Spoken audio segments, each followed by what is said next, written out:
नमस्कार। आज हम आपके लिए लेकर आए हैं देव उठनी एकादशी की व्रत की कथा।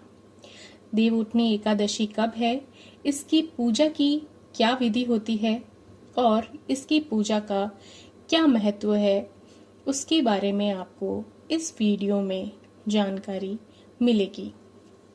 देव उठनी एकादशी जो है वो 11 नवंबर को शाम 6:46 पर शुरू हो रही है और इस तिथि का जो समापन है वो 12 नवंबर को शाम 4:04 पर समाप्त होगा। इसीलिए देव उठनी एकादशी का व्रत जो है वो 12 नवंबर को ही रखा जाएगा। हर साल कार्तिक महीने के शुक्ल पक्ष की एकादशी को देव उठनी एकादशी मनाई जाती है। इस तिथि पर जगत के पालनहार भगवान श्री विष्णु और माँ लक्ष्मी जी की पूजा अर्चना करने का विधान है। साथ ही सभी पापों से छुटकारा पाने के लिए व्रत भी किया जाता है। इस दिन जो है वो व्रत की कथा का पाठ जरूर करना चाहिए। तो आइए व्रत की कथा शुरू करते हैं। एक समय एक राजा था। उसके राज्य में सभी एकादशी का व्रत करते थे। एकादशी के दिन पूरे राज्य में किसी को अन्न नहीं दिया जाता था। एक दिन एक व्यक्ति नौकरी मांगने के लिए राजा के दरबार में आया।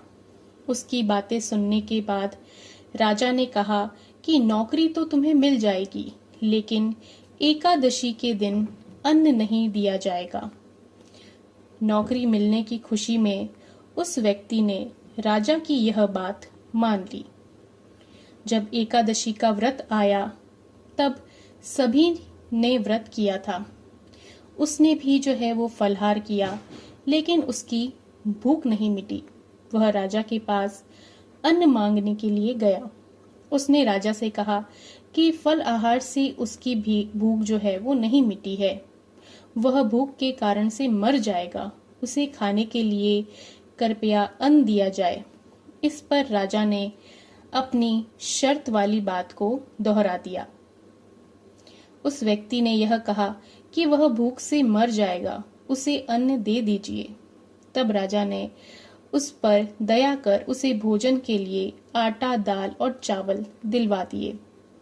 वह नदी किनारे उसने स्नान किया और अपना भोजन बनाया। उसने भोजन निकाला और भगवान को निमंत्रण दिया। तब भगवान विष्णु वहां आए और भोजन किए, फिर चल दिए। वह भी अपने काम में लग गया। फिर दूसरे मास की एकादशी जब आई, इस बार उसने अधिक अनाज मांगा।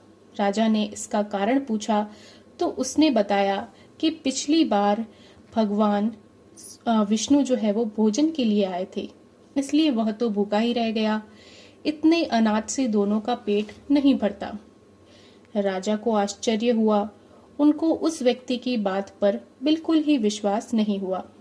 तब वह राजा को अपने साथ लेकर गया। उसने स्नान करके फिर अपना भोजन बनाया और भगवान को निमंत्रण दिया, लेकिन इस बार भगवान नहीं आए। वह शाम तक भगवान का इंतजार करता रहा। राजा पेड़ के पीछे छिपकर सब कुछ देख रहे थे। अंत में उसने कहा कि हे भगवान, यदि आप भोजन करने नहीं आएंगे तो नदी में कूदकर मैं अपनी जान दे दूंगा। भगवान के न आने पर वह नदी की ओर जाने लगा। तब ही भगवान प्रकट हुए। उन्होंने भोजन किया, फिर उस पर भगवत कृपा हुई और वह प्रभु के साथ उनके धाम चला गया। राजा को यह ज्ञान हो गया कि भगवान को भक्ति का आडंबर नहीं चाहिए। वे सच्ची भावना से खुश होते हैं और दर्शन देते हैं।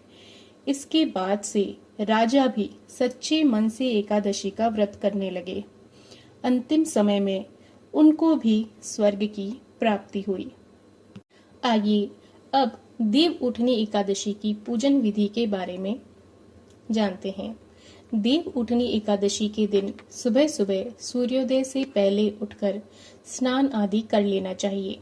इसके बाद एक गन्ने का मंडप बनाएं और बीच में एक चौकी बनाएं। चौक के मध्य में भगवान विष्णु का चित्र या मूर्ति को रखें।